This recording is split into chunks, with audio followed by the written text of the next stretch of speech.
Waterfall, the CCW podcast. Hello and welcome to Waterfall. It's the water saving podcast. Karen, why should we save water? Because it's really important at all times that we're conscious of how much water we use, and we've got a responsibility to use it wisely. Very good. Karen, I've already leapt in and talked to you without even introducing you. Ladies and gentlemen, that was the wonderful Karen. Thank you very much. We're also joined by producer Tom lurking. Tom's looking particularly pleased with himself today. Why is that, Tom? I'm just very well hydrated at the moment. Oh, look at that. See, Tom's on message, isn't he? So on message. Well, we are very excited today because we have got a guest and we've also got something new, haven't we? Yes, we have. We've actually dispatched our roving reporter. I love the fact that we're giving the impression that we have something called a reporter as part of the Waterfall team. So we've basically got someone we know to go somewhere else to ask some questions to someone. But today we are talking about actually a really, really serious topic, and it's something that's come up in earlier episodes of Waterfall, and that's drought plans and droughts. So it's a really important topic. And as Karen said, we have dispatched Cath, who is apparently a roving reporter, and she is going down to the southwest to talk to Lisa Gahan, who works for Southwest Water. Now, I'm not sure if this is our idea of a little joke, because Karen, on previous editions, you've been trying to angle for a trip. I was indeed, and you still keep telling me that the TNS budget isn't big enough for it. So we're saying you want to go on a trip, so we send someone else down to the southwest. How does that make you feel? Well, I'm a little bit disappointed, but then I did want to go a bit further afield. Well, you wanted to go to Canada, and I did check the TNS budget, and I found that there is a Canada you can go to. It's Canada Water, which I think is in the Docklands, isn't it? Oh, it could be, yeah. Yeah, well, all the glamorous locations. But before we get into drought plans, we have had some feedback, and people have been emailing us. Karen, what's the email address? It's podcast@ccwater.org.uk.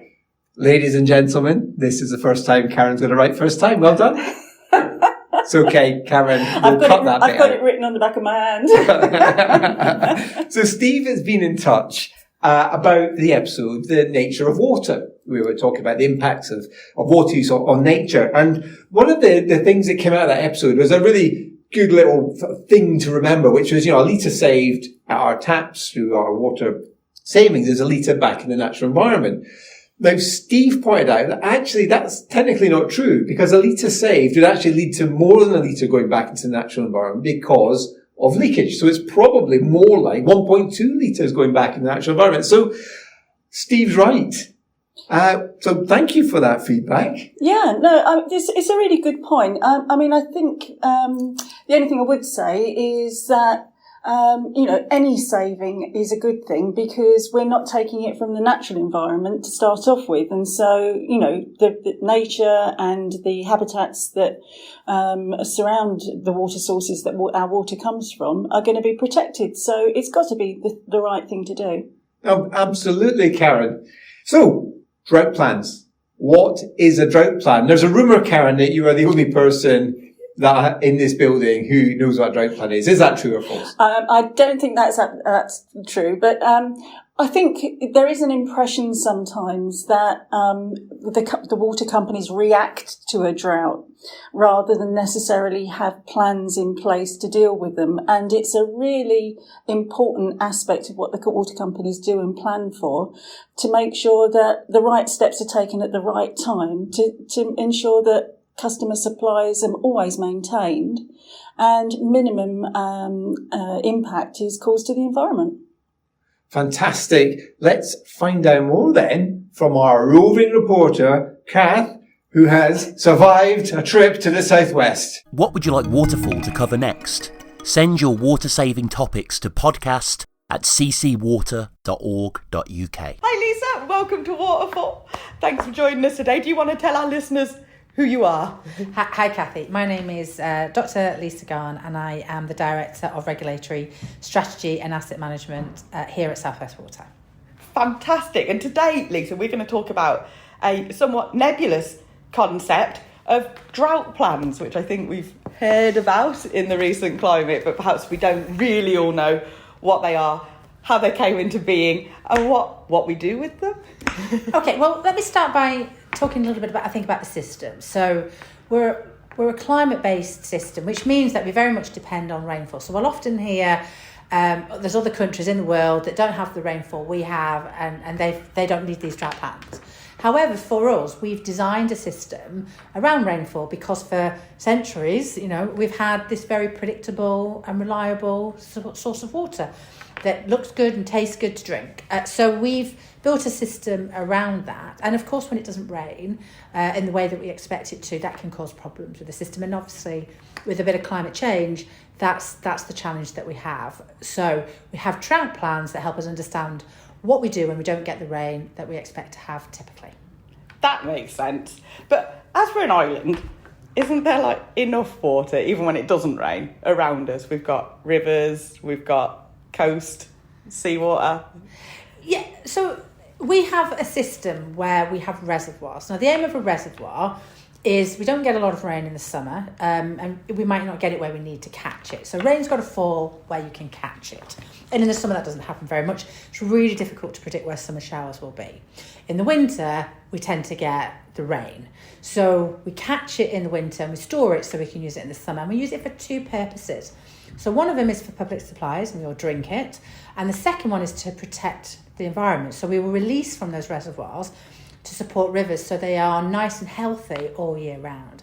So that's the two reasons that we have it. So you're absolutely right. There's water in the sea, there's water in lakes and reservoirs, and we need that water because we need to use that to protect the environment as well as to protect customer supplies. So we don't ever want to get to the point where those are looking quite low, because that's not only risky for public supplies, but it's also going to be very damaging for the environment. So the aim of having a drought plan is it allows us to understand at what point do we need to take action. And even if it's just to remind customers to be careful with the water we use. And if I might just add to that, typically a customer uses about 150 litres of water a day. That's actually quite a lot of water if you stop and think about it.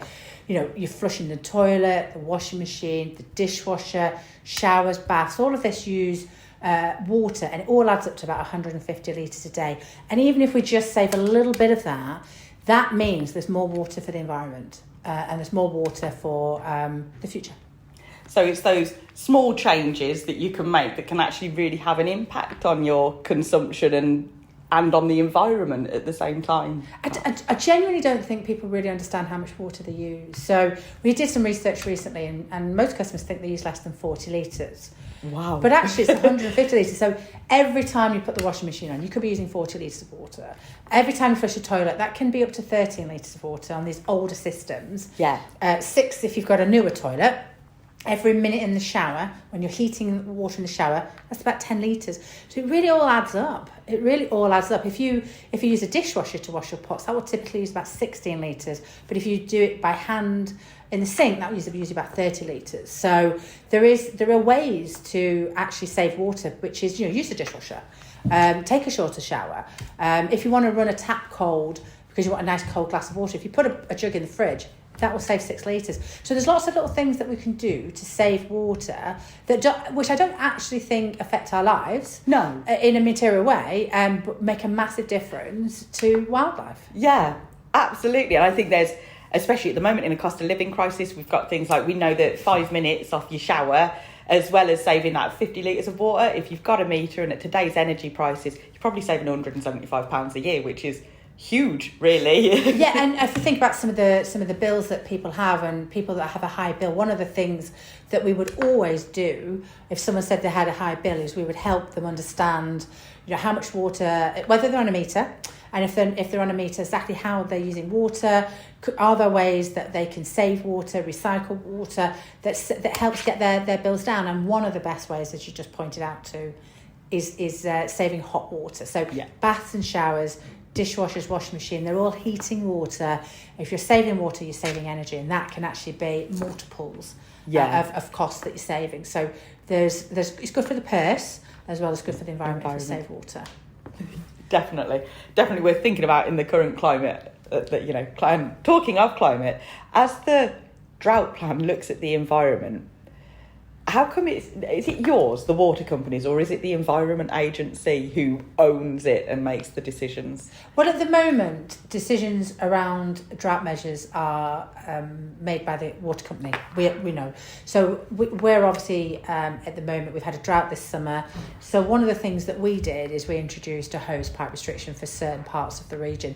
And the reason for that is a hose pipe uses 1,000 litres an hour. I mean, that is, to put that into context, that's as much water typically as a family of four would use for 2 days. Wow. So it is a huge amount of water that we use. So what we found in the summer when it was incredibly hot, we saw people using hose pipes more, and we asked people to not do that, and that can save quite a bit of water. Now, that was a decision we made, because the drought plan belongs to us. So we developed the drought plan, but we do engage with all of our regulators and stakeholders, and it's ultimately signed off by government at the end of the day, because it's got to be robust. But the decision is for water companies to develop that drought plan.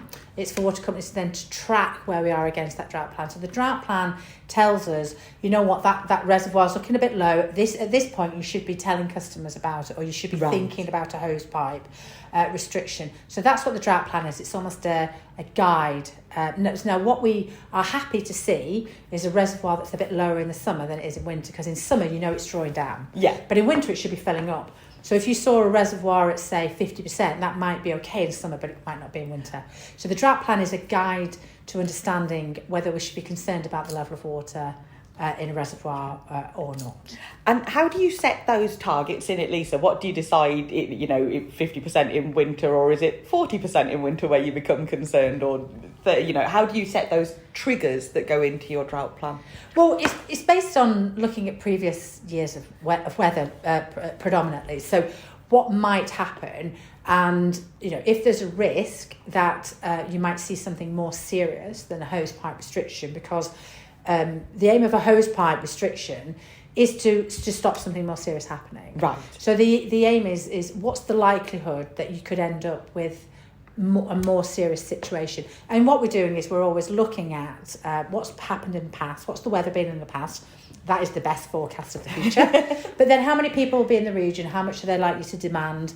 So it's all of that. And then how much does the environment benefit from having more water in it? So some reservoirs, maybe you can't lower down because it's not structurally safe. Right. Or because the environment would be more damaged. So it's balancing all of those factors, which is what the drought plan does. It brings together decisions. And the aim of doing the drought plan is that you're doing it in advance of the drought, rather than waiting to be in the middle of it, when there can be quite a lot of media attention, there can be quite a lot of interest from the public and stakeholders, but it's a bit of a Bible to follow, and it helps you navigate what you do in a drought when you'll have lots of competing views. And some people will want you to take action sooner. Yes. Some people want you to take action at all.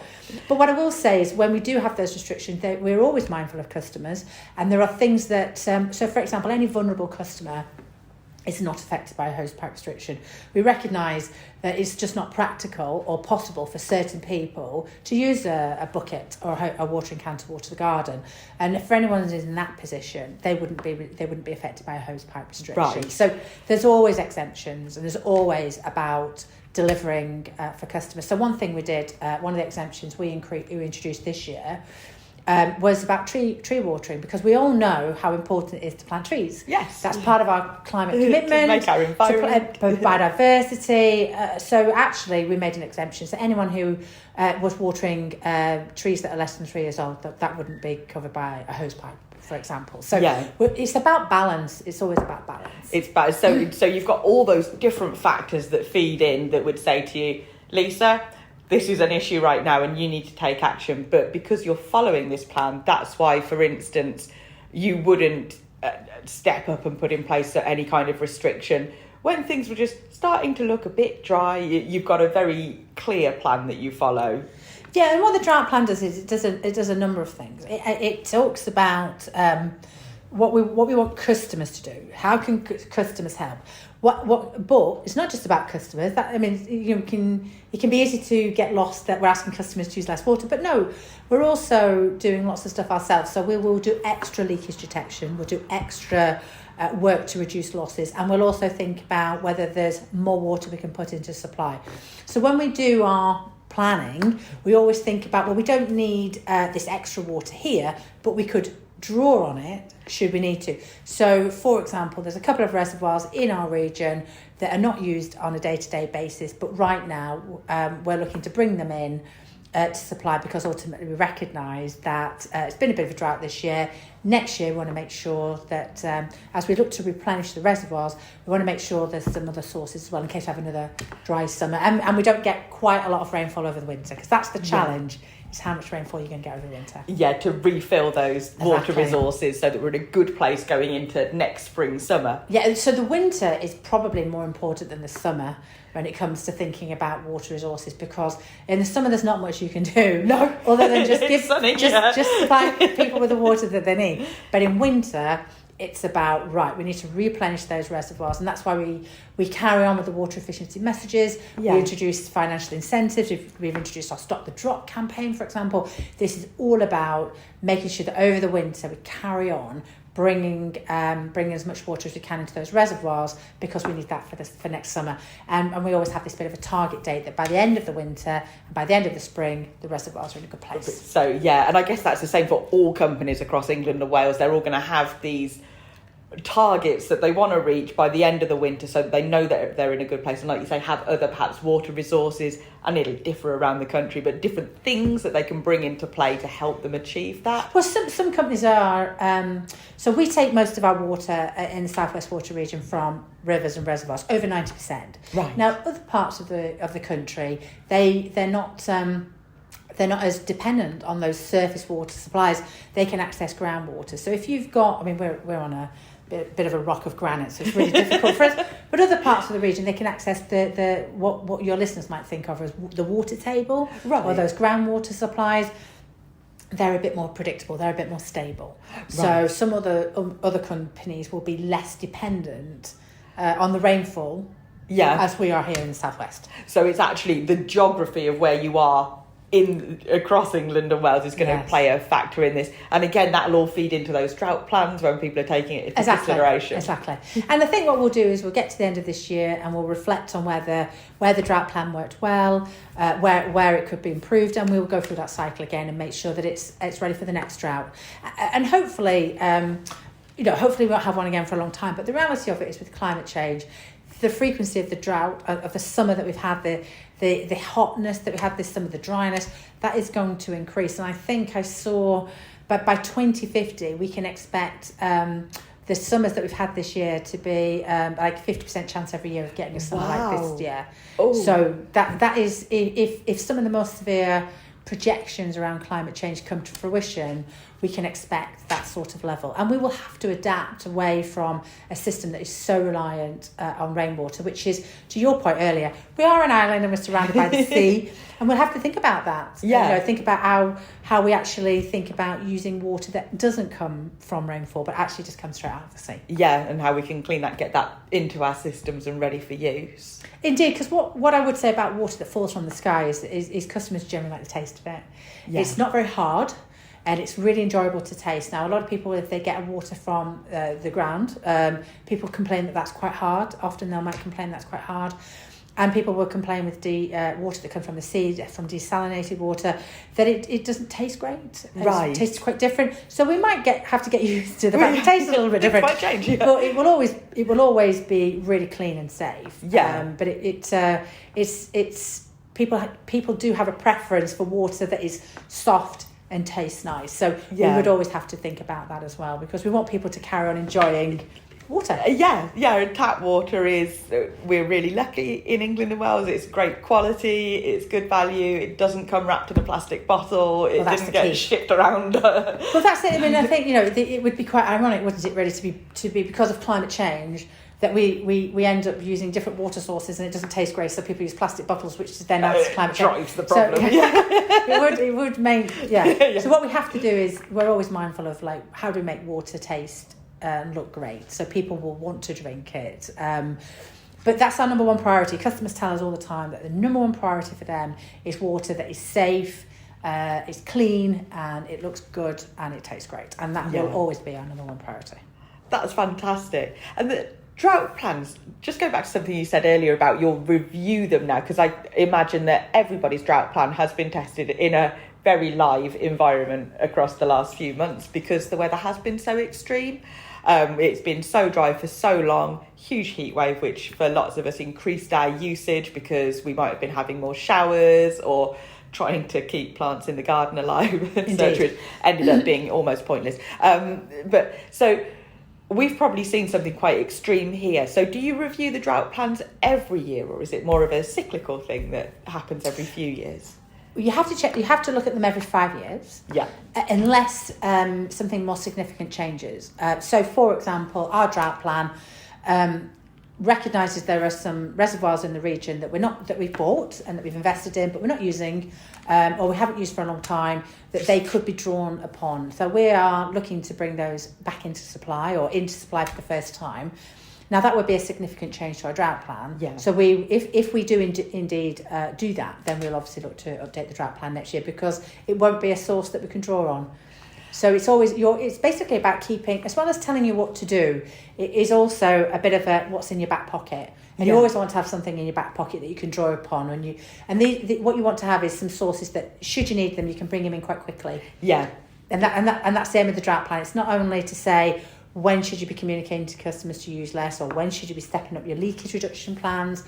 It should also be about what's in your back pocket, what could you bring in quite quickly and boost supplies for the rest of the year and for the following year. And into the next year. But it starts with us as water companies. We recognise that. It's for us to help customers understand how they use water and what they can do. And the more we can help people understand the way that they use water, the more they'll be receptive to the messages that we have. There's no point telling somebody who doesn't have a garden, don't water your garden. Yeah. So it's really about getting the messages out there. And actually, we're in the southwest. We have a lot of visitors that come here. Yeah. And for us, it's really important that they realise when they come here that there's an environment down here that needs to be protected. So it's not just the people who live here, but it's the businesses here, it's the visitors here. If we all do a bit, it can make a massive difference. Absolutely. And if we all do that bit, then you won't hit these triggers in your drought plan. Well, no. What I would say is, obviously over the winter, it's time to replenish the reservoirs. Yeah.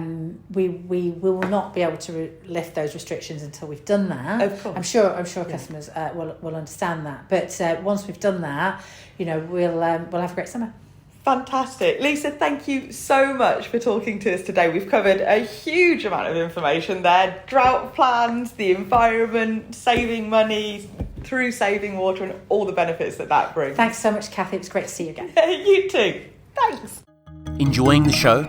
Please consider leaving a 5-star rating on iTunes and Spotify. So our roving reporter has escaped the southwest and you're back here safely. Hi Cath, welcome to the Waterfall studio. This is where the magic happens. Wow, it's so big and gold and shiny. I can't believe it. At least spent government money on this room.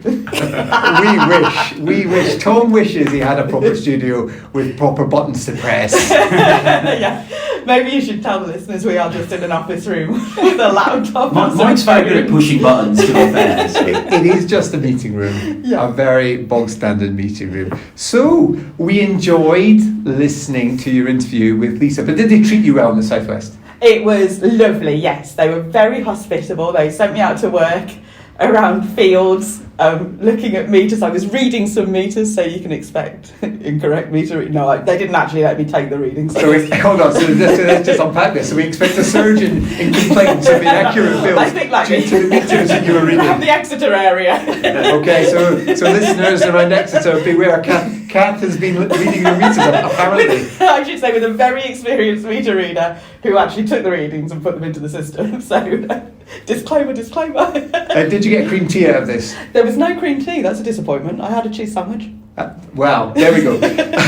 So it's good to see you back, roving reporter. You've got a new badge. You need a badge? Yeah, it's like being in the guides. I sewed on my uniform. Your roving reporter badge. So, Karen, we said at the top of the show that you really wanted to get out on a trip. Now, I did indeed. I'm sorry. Are you gutted?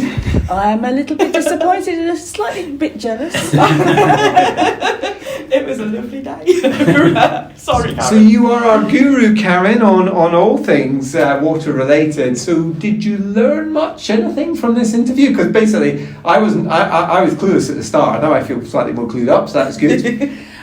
Well, I certainly felt that it was a really good way of explaining how companies have to plan for all eventualities and also get the balance right, because they're constantly having to make sure that not only are they sufficiently providing water for their customers, but leaving enough in the environment to protect it. So, it brought that home.